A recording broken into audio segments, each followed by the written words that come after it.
What's going on, everybody? Welcome back to another Transformers video review.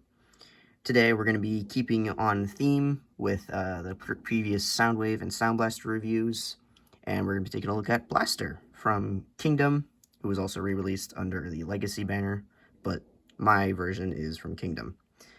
And if you can hear the dogs barking outside, sorry about that, those aren't mine. Anyway, as you can see, he turns into a boombox, and he looks really nice. I love the detailing. None of the knobs move.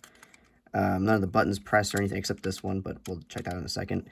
But they still look nice. You can see like the speakers as well. The handle is really cool. You can actually, use it as a handle. It's kind of tight fit, but you can still use it. He has weapon storage as well, which is very cool. Love to see that. And it's, not obtrusive in any way. It's not just like a hole on top that you can put the gun into. Oh, wait, you can do that as well. But you can put the gun, specifically, there's a hole in the handle and a tab on the back, and you can put that right there. And it looks cool. He also comes with a cassette, which is a nice addition. You don't have to buy them separately, and you can, but you don't have to. He comes with eject. Almost said rewind, but rewind is the darker one. This one is eject, who's blue. As you can see, it's a clear blue. And I'm pretty sure the blue repaint of him comes with rewind. But yeah, so it's okay. Looks alright. You can tell it's, cassette molded. It has like the holes in the middle and it's a little rectangle. And as you can see, he has 4 buttons here, but it's actually just 1 button.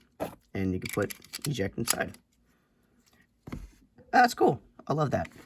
And for a comparison, since we have him, here is Legacy United Soundwave, or Earthrise Soundwave as well. And you can tell, let's hit the camera, my bad. Very different, but also very similar. They look good together. I like that. And not much else to say about the alternate form, so we might as well get him to robot mode, and also get him into robot mode as well afterwards. So first of all, you want to take the gun off the back because it'll just be in your way. Then you want to split the handle and then just fold it down. And there is pegs on the back, holes right there. And just peg them together like that. Then you want to fold up this piece and then just untab the legs from everything. And as you can see right here, there's a tab hole right there, and then a tab on the leg. Those actually fit together, so it's like very nice connection points. And so yeah, I love that. Not just just fitting together, friction, or just a couple of tabs. It's actually like or one tab. It's quite a few. So anyway, then you just want to straighten out the legs like that.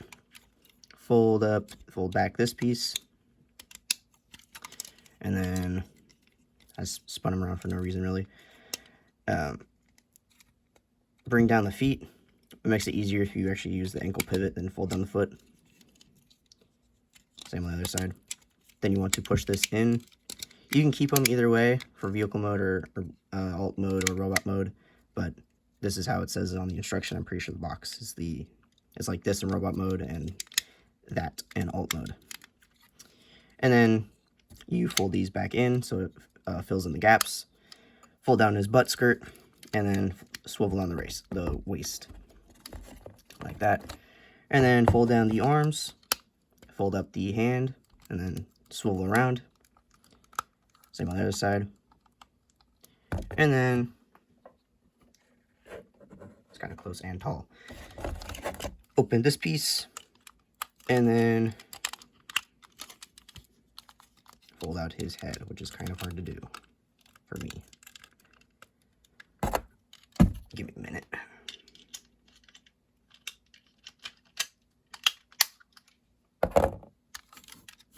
And there we have him in his robot mode. So, few bumps in the road, but it's a pretty simple transformation overall. And it looks really good. Looks really nice as Blaster. His proportions are kind of odd. I don't know what it is about it, but it looks like his arms are kind of weird looking and his legs are like very big and I don't know, something about him is just seems off, but it still looks good as Blaster. Oh, and of course, can't forget Eject. He has robot mode as well. So you just want to basically fold down the legs like that. Oh, fold them the other way. And then fold out the arms. And then flip out the head. Like that. Very simple transformation, because he's very small. But yeah, there they are together. And then he, of course, has his blaster. So, they look good together. He looks good as a figure. I don't really know how I feel about the clear plastic on Eject. It's kind of a weird decision, in my opinion. I would say maybe it's a reference to the G1 figure, but I'm pretty sure that figure also was just blue plastic. So I don't know where they got the clear from, but oh wow. But he still looks nice. He has some articulation right here, swivel at the shoulder, a hinge at his I guess shoulder as well, and then a ball joint at the elbow, and a ball joint at the neck, hinge, and in and out at his leg. So he's quite a bit of articulation around there, and then a ball joint at the knee. So pretty posable, honestly, but it's nothing too crazy. So I'll put him off to the side, and then for his articulation, a little bit more crazier.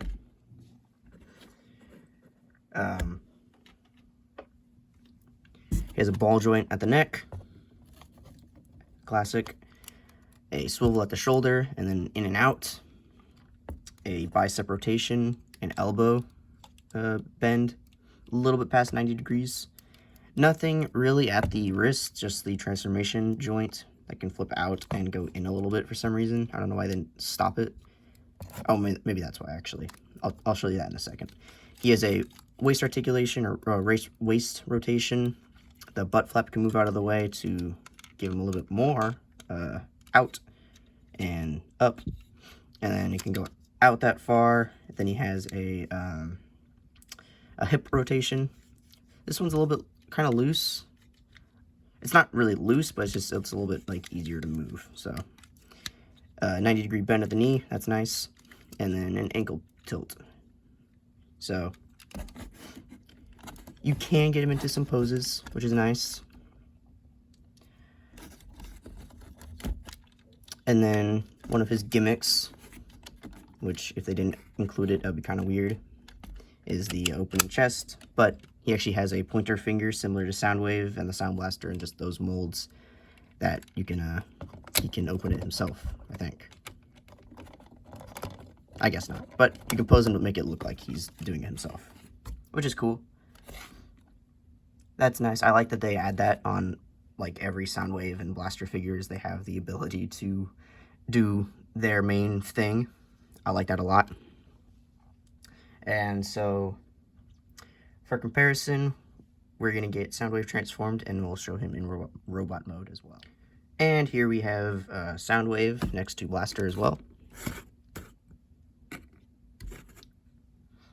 So Blaster is actually quite a bit taller than Soundwave, which is pretty interesting. They're both Voyager class. Oh, actually, he's a leader class because of the many cassettes he comes with. But both technically Voyager class size figures, but he's very tall, actually, which is fairly accurate to both the toy and the show. I'm pretty sure in the show, you actually can't trust the G1 show at all for heights because they're super inconsistent.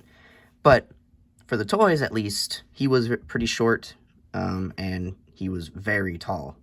So, but yeah, they look good together because, you know, same line-ish, same era of Transformers, so they should look good together. But they do look good together. Very nice. This is a good figure, and he is as well. Expensive, though. Not much else to say about Blaster. Very simple in terms of looks and gimmicks and articulation, but he's a great figure. So, like, if you're a Blaster fan, definitely get him. If you're not a Blaster fan, you just like Transformers, then I suggest getting him as well, because he is really just a nice, simple, pretty chunky figure. Like, I don't know, there's not much else to say about him. Like, he's not really very dynamic or anything, but he's still good. Pretty good to pose. He comes with a little extra guy. And he also was repainted and released under the Studio Series 86 banner. So if you want a more G1 accurate, more flat, I guess, color scheme, it's a little bit brighter as well, but it's just, you know, a different color scheme. You can go for that one. Pretty sure he comes with a fully molded eject and not clear plastic. Could be wrong about that. I haven't really looked at any pictures of him. But if you can find him for a good price, definitely go for it. I wouldn't go anywhere over like 30 or 40, but he's definitely a good figure, and that's about it. So thanks for watching. Like, subscribe, comment, and I will see you in the next one.